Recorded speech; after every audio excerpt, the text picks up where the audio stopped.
Si j'arrive à faire passer à une demi-personne un millionième de ma passion pour les contes avec cette vidéo, alors j'aurais pas perdu ma journée. Pourquoi les contes? Pourquoi on lit des contes aux enfants? Pourquoi ils nous fascinent toujours en tant qu'adultes? Pourquoi on va au cinéma voir des Disney alors qu'on sait très bien que les chansons vont nous gonfler? Pourquoi c'est intéressant d'apprendre à les comprendre un petit peu? Le conte est vieux, très vieux. C'est une vieille grand-mère au coin du feu. C'est un livre, un gros livre très ouvragé à l'aspect de vieux grimoire, comme ceux qui s'ouvrent au début des Disney. Ça, ce sont deux images de la sagesse antique, la sagesse enfouie de l'humanité. Il a aussi toutes les qualités de l'enfance, empreint de magie, de rêve, d'images simples et d'innocente vérité. Le conte est donc à la fois un ancien et un enfant. Quand on voit comment notre société piétine le respect dû à l'un et à l'autre, on comprend aisément que le conte non plus n'a pas la place qu'il mérite. Il faut savoir qu'autrefois, les contes n'étaient pas réservés aux enfants. Le fait qu'on ait réservé les contes aux enfants dans notre société est symptomatique d'un monde obsédé par la science, la technologie, la productivité et qui souhaite oublier son âme d'enfant et la sagesse ancienne. C'est aussi étonnant qu'on lise des histoires aux enfants pour les endormir alors qu'ils sont faits pour éveiller. Chez les parents, il y a deux écoles. Il y a ceux qui lisent des contes aux enfants comme des petites histoires sympathiques et un peu niaises, sans trop se préoccuper de leur sens. Et il y a ceux qui connaissent un petit peu les contes dans la version originale et qui trouvent ça quand même un peu flippant, avec des histoires plutôt cruelles, des images très dures et qui préfèrent les éviter à leur progéniture. Alors, ça me semble déjà important de rappeler que les contes ne sont pas des histoires inventées par les frères Grimm, Perrault, Andersen, Afanassieff. Le mérite de ces auteurs est d'avoir parcouru leur pays sur leurs petits pieds pour recenser des contes qui étaient jusque-là uniquement transmis de façon orale. On dit contes de fées. Pourquoi de fées? Évidemment, il y a des fées dans certains contes. Il y en a même dans beaucoup, mais il n'y a pas que des fées. Il y a beaucoup d'autres personnages et il n'y en a pas dans tous. Jacqueline Kellen émet l'idée que c'est le conte lui-même qui est fée.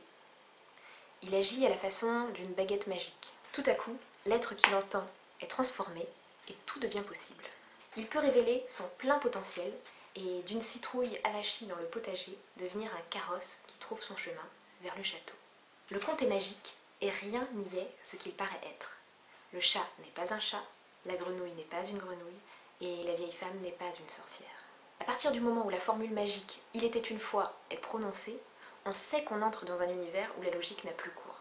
Le cerveau rationnel se met de côté, il s'endort et il laisse la place à notre côté artiste, rêveur, enfant.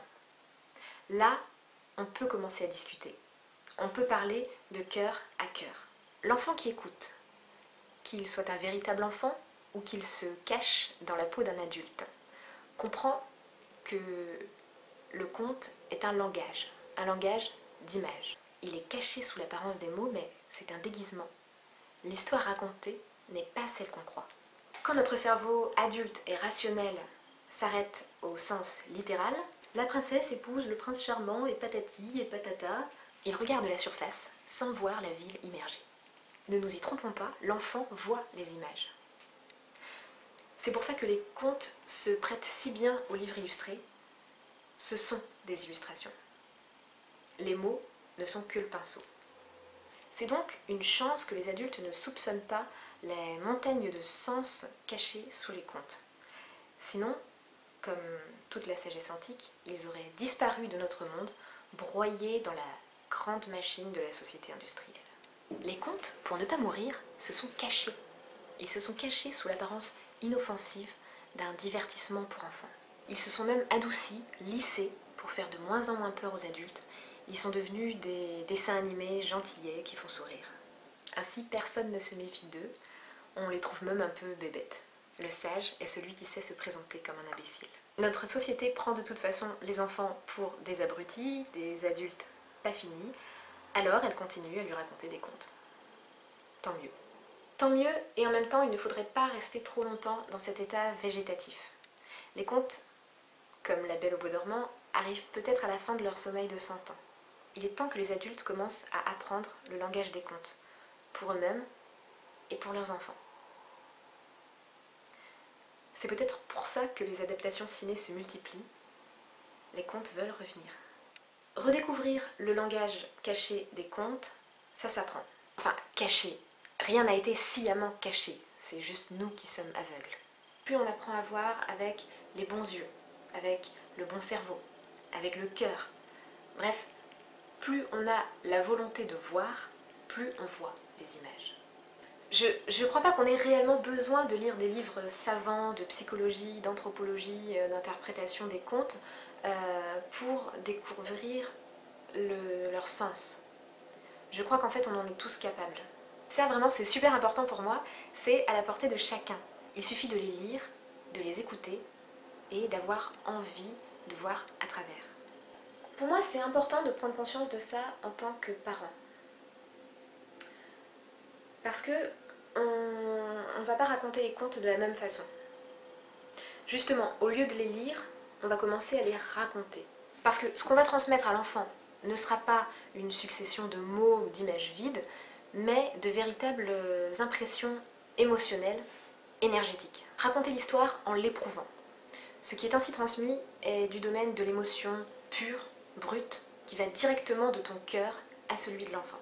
Là, non seulement tu transmets la moelle des contes, mais en plus, tu te connectes à ton enfant de façon très intime.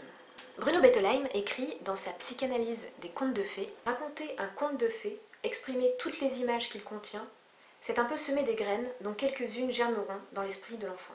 Rien n'est attendu. On ne lit pas un conte à un enfant pour faire passer un message, genre il faut être gentil avec tes sœurs. On plante des graines et ça poussera, ou pas. Il ajoute: il ne faut jamais expliquer à l'enfant les significations des contes de fées, mais il est important que le conteur les connaisse. Enfin, j'ai envie de te dire que les contes de fées sont vrais. Certains n'aiment pas les contes de fées parce qu'on leur colle des normes qui ne leur correspondent pas. Si on s'arrête à l'histoire décrite comme étant la réalité, alors effectivement, ces récits peuvent paraître cruels, sexistes, immoraux, etc., etc. Mais en tant qu'image et symbole, elles représentent une réalité intérieure. D'un point de vue psychologique, oui, mais pas seulement. Les contes sont plus vieux que l'art et la science de la psychologie. Et on ne peut pas les réduire à ça. Ils sont aussi une réalité spirituelle. Le petit héros du conte, la petite sirène, le petit tailleur, le petit canard, le petit pousset, n'est pas un enfant, mais c'est celui qui doit encore grandir spirituellement. C'est le petit moi qui doit trouver son chemin vers sa royauté intérieure, sa lumière intérieure. C'est l'histoire éternelle du chemin de l'ego vers l'âme. À travers cette chaîne, j'ai envie de vous partager des interprétations de contes. Mais attention, comme le dit Jacqueline Kellen, devant la richesse inépuisable du conte, l'interprétation ne saurait être dogmatique et encore moins définitive. Au fond, elle révèle, tout autant que la signification du récit, la personnalité de l'interprète. Voilà. Alors, dis-moi tout dans les commentaires. Est-ce que tu aimes les contes? Est-ce que tu en lis toi-même? Est-ce que tu en lis à tes enfants? Est-ce que tu aimerais en redécouvrir? Est-ce que tu trouves qu'on devrait laisser tomber ces vieux machins? Ou est-ce que tu t'es toujours arrêté aux images des Disney? Dis-moi ce que t'en penses et à bientôt. Bisous.